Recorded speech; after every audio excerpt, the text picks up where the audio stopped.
The suppressants he took every morning were never quite enough. Not because he bought cheap ones. He bought the strongest he could afford, the ones sold under the counter at the pharmacy 2 blocks from the hospital. The ones that made his heart race and his hands tremble for an hour after swallowing. He bought them because he had learned, at 15, what happened when an omega's natural scent filled a room full of alphas. He had learned it the hard way. He still had the scar on his ribs from that lesson. So every morning, without fail, he took the pill, waited for the tremors to pass, and walked into the hospital archives like a ghost that no one noticed. That was the goal. That was survival. His name was Ren, 26 years old. Hospital archivist. He had been working in the basement of Sovereign Medical Center for 4 years, and in that time, he had developed a reputation for being forgettable. That was not an insult. That was a deliberate strategy. He moved through the hallways with his head down. He answered questions in as few words as possible. He never made eye contact with alphas, and when a beta spoke to him, he kept his voice flat and uninterested. He had learned that being forgettable was the closest an omega like him could get to being safe. The archives were his territory. Row after row of metal shelving, patient records going back 30 years, the smell of old paper and dust and the faint chemical tang of preservation spray. He knew every filing system, every misfiled record, every doctor whose handwriting was illegible. It was not a glamorous life, but it was quiet. And quiet meant safe. He was sorting through a box of records from the oncology wing when the first ripple hit. He felt it before he understood it. A shift in the air pressure, like the moment before a storm. His suppressants buzzed in his bloodstream, struggling against something they had never been designed to handle. His hands stopped moving. His breath caught. Alpha pheromones. Strong. Wrong. Not the kind that came from dominance or irritation or even arousal. This was something else. Something fractured. Something that made his hindbrain scream run even as his rational mind tried to process what he was sensing. He heard the footsteps in the hallway. Heavy. Unsteady. Then a crash. Ren was not a brave man. He had survived this long by never being brave. But the sound of a body hitting the floor bypassed his caution and triggered something older. He set down the box. He walked to the door. He opened it. The hallway was empty except for one man. He was on his knees, both hands pressed flat against the linoleum floor, head down, breathing in shuddering gasps that sounded like they were being torn out of him. He was tall, broad-shouldered, dressed in a suit that cost more than Ren made in a year. The scent coming off him was so thick it made Ren's eyes water. Crown rage. Ren had heard about it. Everyone in the medical world had heard about it. The condition that killed high-ranking alphas who had been pumped full of artificial pheromone enhancers. But he had never seen it up close. He had never been in the same room as it. He should have walked away. He knew that. Every instinct he had built over 26 years told him to step back, close the door, wait until the sound stopped. This was not his problem. This was not his responsibility. But the alpha was shaking. Not the kind of shaking that came from fear. The kind that came from a body losing control of itself. The man's knuckles were white against the floor. A vein pulsed in his temple. His pheromones blasted outward in waves, desperate, unsteady, and Ren felt something in his own body respond before his mind could stop it. He walked forward. 3 steps. That was all it took. He knelt beside the alpha, not touching him, just close enough to feel the heat radiating off his body. The man's face was turned away, but Ren could see the tension in his jaw, the way his teeth were clenched, the tears that wet his cheeks. He reached out. His hand touched the alpha's shoulder. The effect was immediate and terrifying. The pheromones that had been thrashing like a caged animal suddenly went still. Not faded. Stopped. The air cleared. The pressure vanished. And the alpha's body, which had been rigid with agony, went slack. He drew one clean breath. Then another. Then he lifted his head. His eyes were dark. Sharp. Assessing. The face of a man who was used to being in control, even when his body was betraying him. He looked at Ren's hand on his shoulder. He looked at Ren's face. And something in his expression shifted. What did you just do? Ren pulled his hand back like he had been burned. I don't know. But he did know. He could feel it in his own body, the faint ache that was already settling into his bones, the tickle in his throat that meant something had been drained out of him. He had absorbed the unstable pheromones. His body had filtered them. And now he was paying the price. He stood up, backing away. I need to go. You need to tell me your name. No. I need to go. He turned and walked back into the archives. His hands were shaking. His vision was starting to blur at the edges. By the time he reached his desk, he felt the first trickle of warmth under his nose. Blood. He pressed his sleeve to his face and waited for the feeling to pass. It took longer than he wanted to admit. 3 hours later, a man in a black suit appeared at the door of the archives. He did not knock. He did not ask. He simply stood there, filling the doorway with the unwavering patience of someone who knew he would get what he came for. Mr. Ren. The CEO would like to see you. Ren looked up from his paperwork. His nose had stopped bleeding, but he still felt hollow, like something vital had been scooped out of him. I don't know who you're talking about. The man in the suit did not smile. I think you do. The Alpha CEO's office occupied the entire top floor of the Sovereign Biotech Tower. Ren had never been above the 3rd floor of any building in this district. The elevator ride felt like ascending into another world, one made of glass and steel and the kind of money that let people pretend they were not dying. The Alpha was sitting behind his desk when Ren was brought in. He looked different than he had on the floor. Composed. Cold. The kind of handsome that made people nervous rather than attracted, because it came with the awareness that this man could destroy you without raising his voice. His name was Leox. 29 years old. CEO of Sovereign Biotech. Picture-perfect Alpha. Dying. Sit down. Ren did not sit. What do you want? Leox leaned back in his chair. He studied Ren the way a scientist studied a specimen, with detached curiosity and the faintest hint of calculation. My medical team tells me that what happened this morning should not have been possible. My pheromone levels were at a crisis point. I should have been unconscious for at least 12 hours. Instead, I was back on my feet in 40 minutes. I don't know how that happened. You're lying. Ren felt his face heat. He looked down at the floor. I know what you are, Leox said. I had your medical records pulled. You're a rarity. An omega with the biological ability to absorb and neutralize unstable alpha pheromones. Do you have any idea how valuable that is? I'm not valuable. I'm an archivist. You're a filter. Leox's voice was flat. And I need a filter to survive. The words hung in the air between them. Ren finally looked up. What are you saying? I'm saying that I have a condition that is going to kill me. And you have the only thing that can stop it. I'm offering you a contract. You move into my residence. You accompany me to medical appointments. You stay close enough that my pheromone levels remain stable. In exchange, you will be compensated more than you have earned in your entire life. And when it kills me, Leox's expression did not change. We will monitor your health carefully. You know what this does to me. Yes. And you still want me to do it. The pause that followed was not hesitation. It was consideration. Leox was weighing costs, balancing equations, calculating whether this particular omega was worth the guilt he would carry. He decided he was. Yes, Leox said. I need you to do it. And I'm not giving you a choice. Ren stared at him.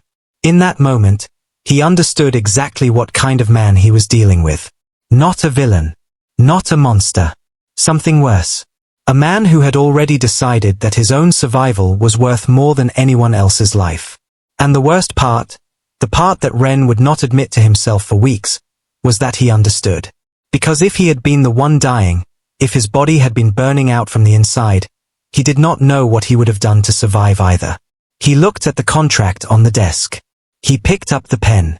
The mansion sat on the northern edge of the city, hidden behind gates that required 3 forms of identification to pass through. Ren had never lived anywhere larger than a 1-bedroom apartment. The first time he walked through the front doors, he stopped breathing for a moment. It was not the luxury that got him. It was the emptiness. The hallways were wide enough for 4 people to walk side by side. The ceilings soared. The furniture was expensive and perfectly arranged. But there was nothing human about it. No photographs on the walls. No books left open on tables. No sign that anyone actually lived here. This was a house designed to impress people who would never visit. A stage. And Leox was the only actor. Ren was given a room on the 2nd floor, directly across from the master suite. The bed was larger than any he had ever slept in. The bathroom had a soaking tub he was afraid to use. The windows overlooked a garden that was maintained by staff he never saw. He sat on the edge of the bed and tried to remember how to breathe. The first treatment happened that same night. Leox summoned him at 11 p.m. Ren had been reading, something to keep his mind from spiraling, and he set the book down and walked across the hall. The door was open. Leox was sitting on the edge of his own bed, shirtless, head bowed. His back was a landscape of tension. Every muscle was locked. "I'm sorry," Leox said. Ren stopped. "What?" "For what I'm about to ask you to do." The words were quiet, almost lost in the space between them. Ren did not know what to do with them. He had not expected an apology. He had not expected any sign that Leox understood what he was asking. He sat down beside the alpha. "Not close. Close enough." "It's going to hurt," Ren said. "I know. I don't mean me. I mean you. When I absorb the excess, your body will release years of accumulated stress. It's going to feel like withdrawal." Leox let out a breath that was almost a laugh. "I've been in withdrawal for 3 years. This is nothing new." Ren reached out. His hand touched the alpha's shoulder, the same movement he had made in the hospital corridor. The reaction was the same. Instant. Devastating. Leox's pheromones surged toward him like they had been waiting their whole lives for this release, and Ren's body opened to receive them. The pain came in waves. First, a headache that bloomed behind his eyes, sharp and unrelenting. Then the heat. His skin flushed, feverish, as if his body was burning through fuel it did not have. His vision flickered. For a moment, the room went gray around the edges. He did not pull away. He felt Leox's breathing slow. Felt the alpha's shoulders drop, inch by inch. Felt the tension drain out of him like water from a cracked vessel. By the time Ren pulled his hand back, his fingers were trembling. A single drop of blood fell from his nose onto the white bedsheet. Leox looked at it, then looked at Ren. "Every time," he said. "Is it every time?" Ren wiped his nose with the back of his hand. "It gets worse the longer I wait between treatments." "How long can you wait?" "A week. Maybe less, if your levels spike." Leox nodded slowly. "We'll do this every 2 days. That will kill me faster. That will keep me alive long enough to find another solution." Ren looked at him. There was no cruelty in the words. Just calculation. Leox was a businessman, and he was treating his own survival as a business problem. Ren was a resource. A finite one. And he was being allocated accordingly. It should have made him angry. Instead, it just made him tired. He stood up. "I need to rest." "Ren." He paused at the door. "Thank you." The words were awkward. Unpracticed. Like Leox was saying them because he knew he should, not because he felt them. But they were something. Ren took them and held them close, a small warmth in the cold emptiness of that house. He did not sleep that night. His body ached. His head throbbed. And somewhere in the dark hours before dawn, he felt the first faint stirring of something he did not want to name. Pity. Not for himself. For the man across the hall, who had built an empire and a fortress and still could not stop himself from dying alone. The days that followed took on a rhythm. Morning treatments left Ren weak and nauseous. Afternoons he spent in the mansion's library, reading medical journals, trying to understand what was happening to his body. Evenings he spent avoiding Leox, which was harder than it should have been, because the alpha seemed to know where he was at all times. They ate dinner together. That was not part of the contract. Leox had simply started setting a place for him at the table, and Ren had not known how to refuse. The meals were silent at first. Two men sitting across from each other, eating food prepared by a chef neither of them had hired, saying nothing. Then, slowly, words began to appear.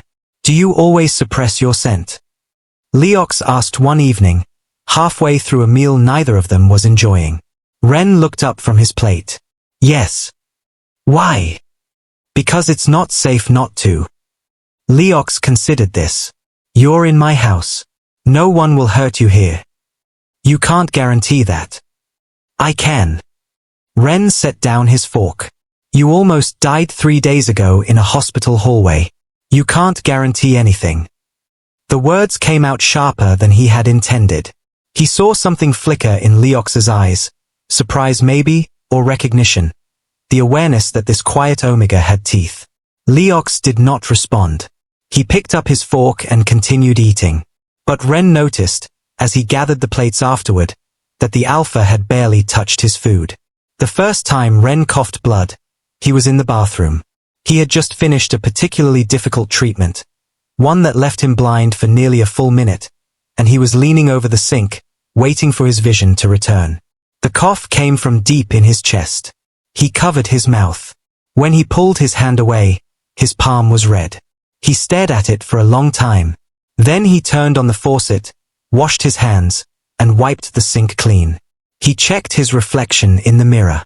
Pale. Dark circles. A faint bruise of exhaustion under his eyes. He smiled. Not because he was happy. Because he had learned, years ago, that smiling made people stop asking questions. He walked out of the bathroom and into the hallway, where Leox was waiting. "You're pale." "I'm fine." "You're lying." Ren kept walking. "You don't get to decide when I'm fine." Leox caught his wrist. The grip was light, barely there, but Ren stopped. He did not turn around. "I can feel it," Leox said quietly. "Your scent. It's weaker than it was this morning." Ren's throat tightened. "That's what happens when I absorb your dying." Leox's grip tightened. "Don't call it that." "It's what it is." "It's not." Ren turned. They were close now, closer than they had ever been outside of treatment. Leox's face was different in this light. Softer. More human. "I'm fine," Ren said again. And this time, it was almost true. Leox let go of his wrist. But he did not step back. "Come eat something," he said. "You need your strength." It was the closest thing to care that Leox had ever shown him. Ren did not know what to do with it. So he just nodded, and followed him to the table. 5 days later, Ren woke up blind. It was not the first time, but it was the longest.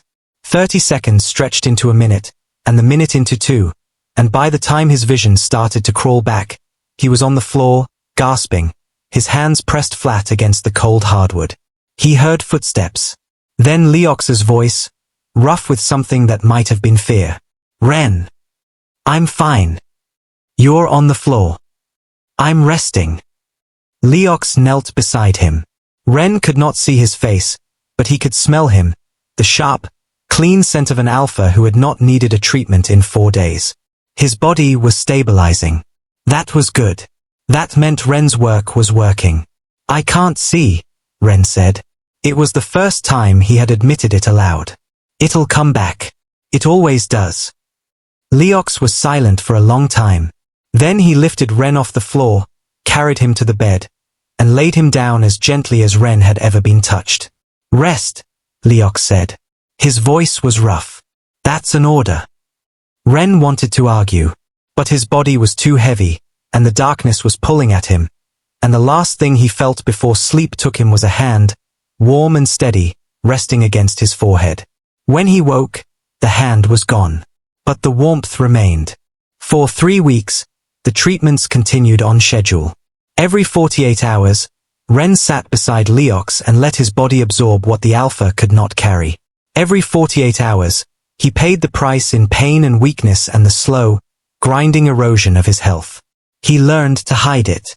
He learned to smile through the nosebleeds, to laugh off the fevers, to wave away the concern in Leox's voice when his scent faded too fast.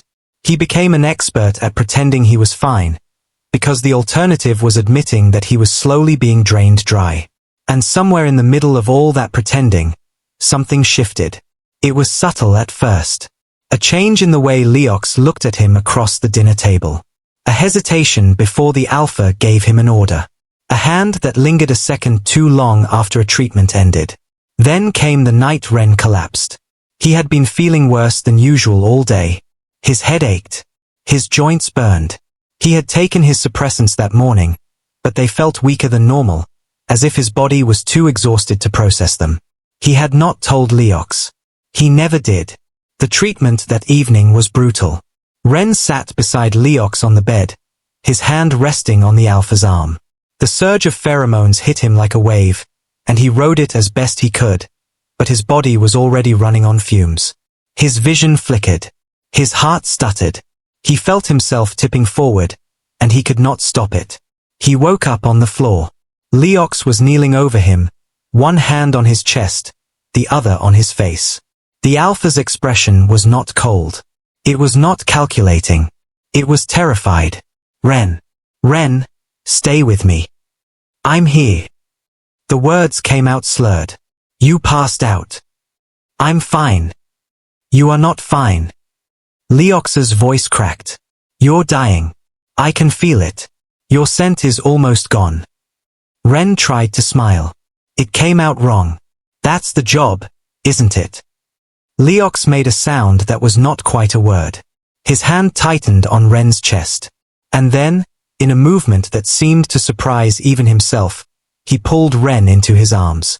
It was not a romantic embrace. It was desperate. It was a drowning man holding on to something that was drowning with him. You don't get to die for me, Leox said. The words were rough, torn out of him. You don't get to do that. I won't allow it. Ren closed his eyes. He was too tired to argue. Too tired to explain that it was already happening. That every treatment was a piece of his life given away. That the math was simple and the answer was already written. But he felt the arms around him, tight and unyielding. And in that moment, he believed that Leox meant it. The next morning, Ren found Leox in his study, surrounded by files. He had never seen the room so disorganized. Papers covered every surface. A laptop glowed in the center of the desk, displaying what looked like old research data. You should be resting, Ren said from the doorway. Leox did not look up. I'm looking for another way. There isn't one. There has to be. The research has been done. I read the same files you did. My body is the only thing that can absorb your pheromones. There is no alternative. Leox slammed his hand on the desk. The sound echoed through the room.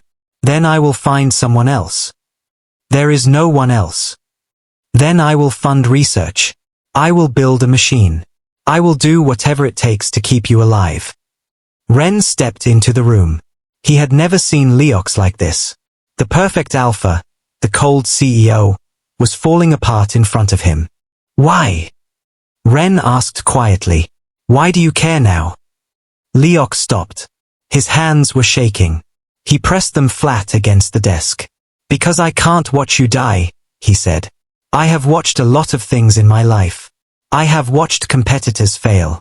I have watched my own body fail. But I cannot watch you die. Ren did not know what to say. The words hung in the air, heavy and unreturned. Leox looked at him. His eyes were red. You asked me why. That's the truth. Ren walked to the other side of the desk. He looked at the files scattered across its surface. They were old. The paper was yellowed.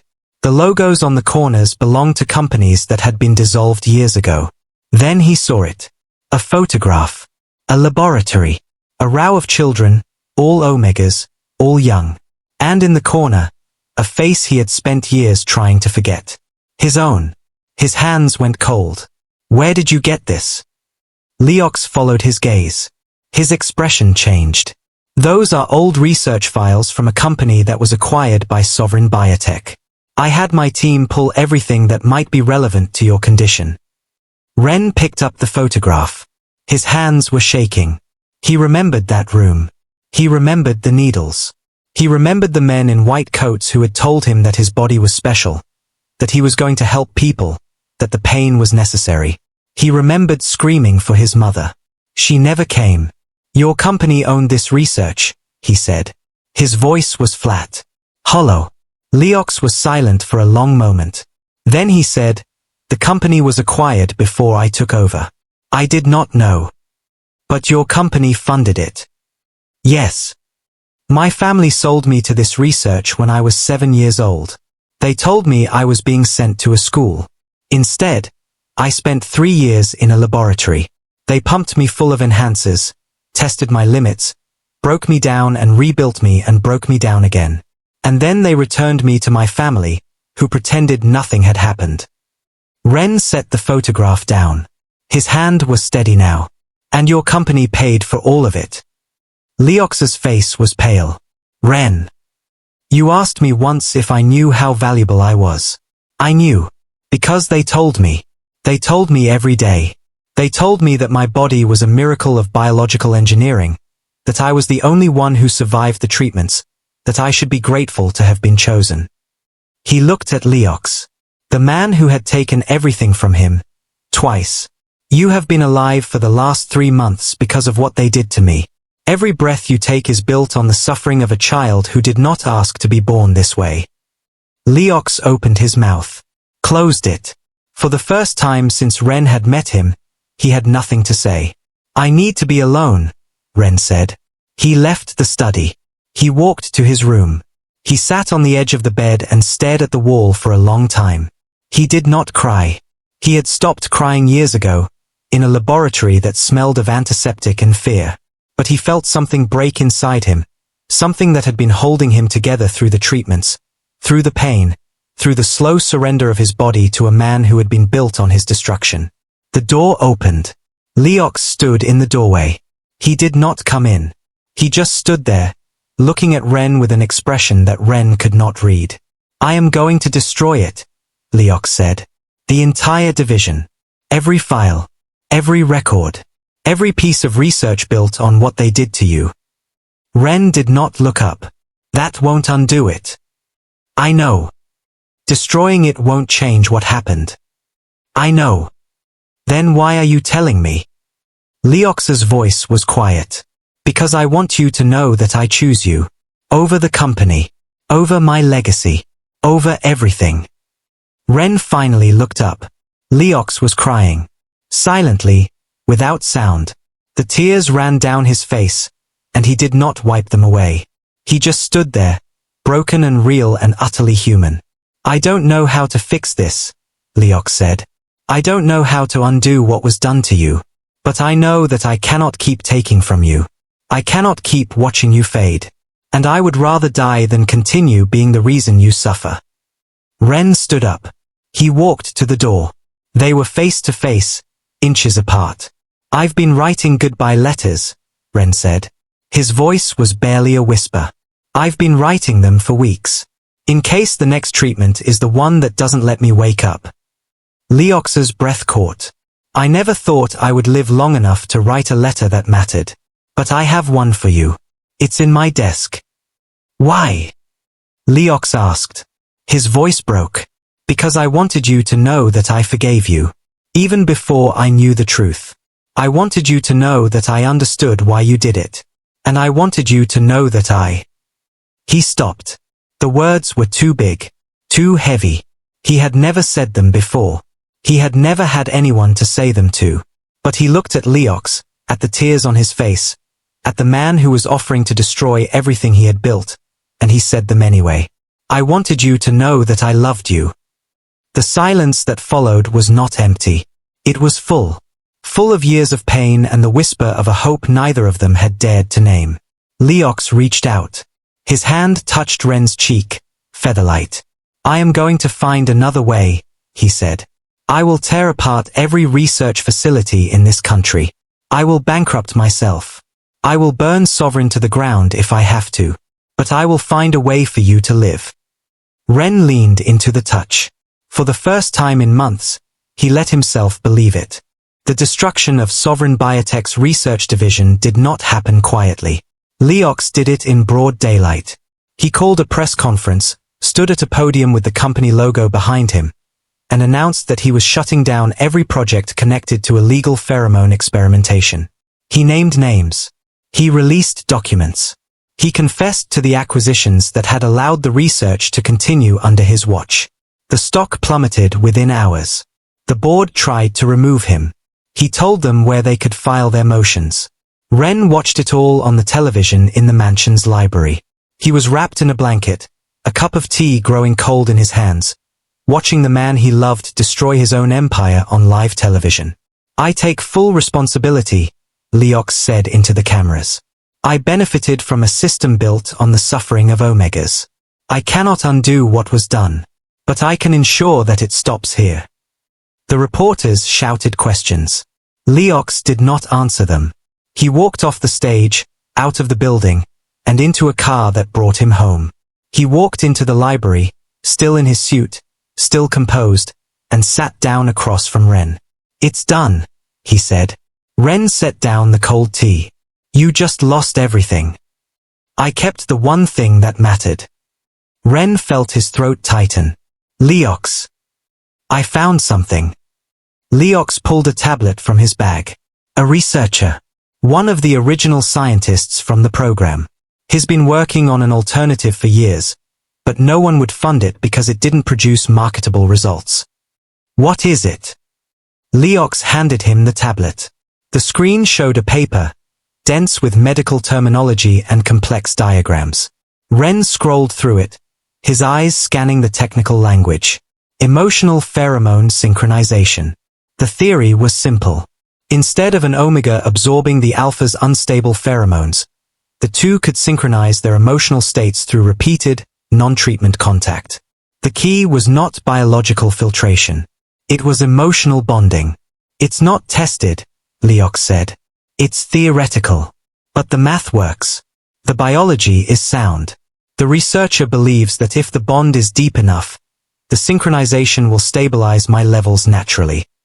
Ren looked up from the tablet. "How long would it take?" "Months. Maybe longer.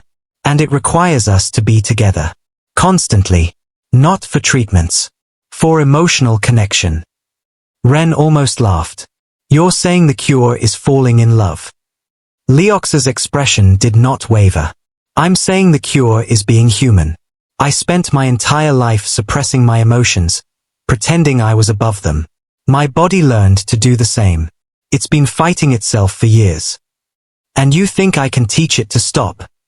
I think we can teach each other." Ren set the tablet down. He looked at Leox, at the man who had begged him not to die, who had destroyed his company, who was sitting here now offering something that looked terrifyingly like hope. "What if it doesn't work? Then we will find something else. What if there is nothing else?" Leox reached across the space between them. His hand found Ren's. "Then we will spend whatever time we have together. Not as a filter and a patient. As equals." Ren looked at their joined hands. Leox's palm was warm. Steady. Nothing like the cold, calculated touch of the man who had signed a contract 3 months ago. "I don't know how to do this," Ren said. "I've spent my whole life closing myself off. I don't know how to let someone in." "Neither do I. So we're both learning." "Yes." Ren squeezed his hand. "Then let's start." The months that followed were not easy. Leox stepped down as CEO. The company was sold to a competitor. The mansion was put on the market.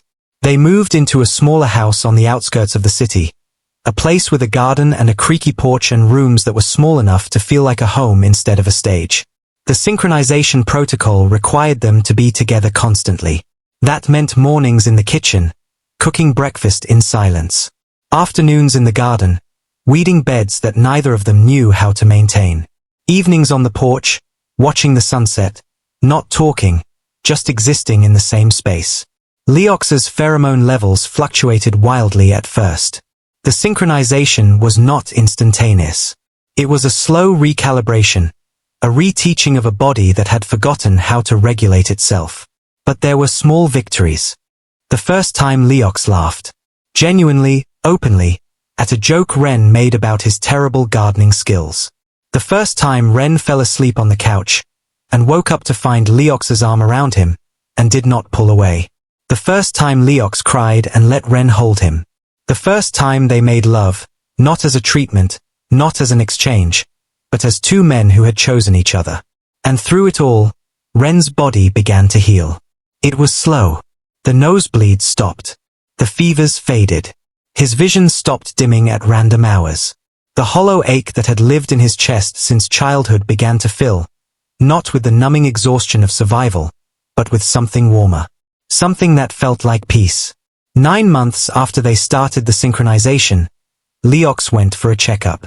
The doctors were stunned. His pheromone levels had stabilized. The crown rage was in remission. His body was no longer attacking itself. The cure was not a treatment. It was not a drug. It was connection. Leox came home that day with the medical report in his hands. Ren was in the garden, kneeling in the dirt, pulling weeds with the focused determination of a man who had never learned to do things halfway. "It worked," Leox said. Ren looked up. His hands were covered in soil. His hair was a mess. His cheeks were flushed from the sun. "Of course it worked," he said. "I told you. All you needed was to stop being a robot." Leox laughed. He knelt down in the dirt beside Ren, not caring about his expensive shoes or his tailored pants. "I love you," he said.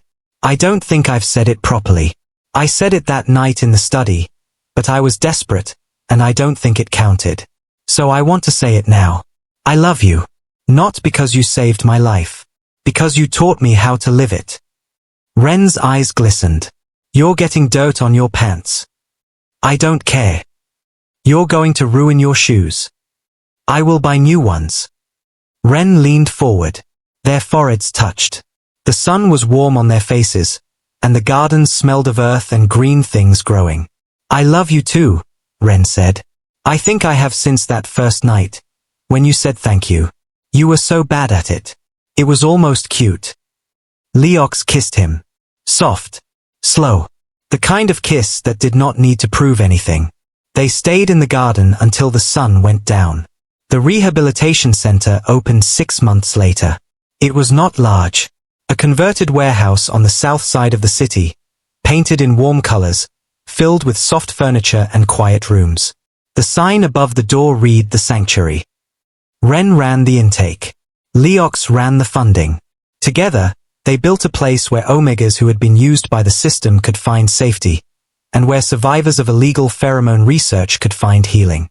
The first person through the doors was a 17-year-old omega who had been sold to a private research lab at the age of 12. He was thin. His eyes were hollow. He flinched when Ren reached out to greet him. Ren knelt down to his level. "My name is Ren," he said. "I was sold into the same kind of research when I was 7. I know what they did to you. I know what it took from you. And I want you to know that you are not broken. You are not defective. What they did does not define you." The boy stared at him. "How do you know?" "Because I spent 20 years believing I was nothing but a filter for other people's survival. And then someone taught me that I was more." The boy's lip trembled. "Can you teach me?" Ren smiled. It was the same smile he had practiced in the mirror years ago, the one that made people stop asking questions. But this time, it was real. "Every single day," he said. That night, Ren sat on the porch of their small house, looking out at the city lights. Leox came out with 2 cups of tea. He handed one to Ren and sat down beside him. 17 years old, Ren said. "He has his whole life ahead of him." "He does. Sometimes I think about what I would have become if I had met you earlier." Leox was quiet for a moment. "I don't know if I would have been ready to meet you earlier. I was not a good man. You were never a bad man. You were a lost one." "Same thing, sometimes." Ren leaned into him. The tea was warm in his hands. The night was quiet. "We're doing something real," Ren said. "For the first time in my life, I feel like I'm building something that matters." Leox pressed a kiss to the top of his head. "That's because you are." They sat in silence, watching the lights of the city they were slowly, quietly healing. "Did you ever read that goodbye letter?" Ren asked. "No. I couldn't. I kept it. It's in my desk." "Why?" "Because I want to read it to you someday. When we're old. When we've forgotten what it felt like to be afraid." Leox's arm tightened around him. "I look forward to it." If this story stayed with you, don't forget to like, subscribe, and share. Thank you for listening. "One more thing," Ren said, his voice soft. "The letter. I think you should hear it. Not someday. Now." Leox looked down at him. "Are you sure?" Ren nodded. He stood, went inside, and returned with a folded envelope that had yellowed at the edges. He sat down, opened it, and began to read. "To the man who taught me I was more than my body." Leox's breath caught. "I am writing this because I may not survive. And if I don't, I need you to know that I do not blame you. I made a choice. I chose to stay. Not because you forced me. Because I wanted to. Because even when I was afraid, even when my body was failing, I could not imagine being anywhere else." Ren's voice wavered. He kept reading. "You are not the monster you think you are. You are a man who was taught that survival meant isolation. And you are learning, slowly, that it means the opposite. I am proud of you. I am proud of us." He looked up. Leox was crying. "If I go, do not stop living. Do not stop growing. And do not stop loving. Because love is the only thing that saved us both." Ren folded the letter. He set it aside. "I don't need it anymore," he said. "Because I'm not going anywhere." Leox pulled him close. His voice was broken, raw, and full of everything he had spent years hiding. "You were never my cure," he said. "You were the reason I wanted to survive.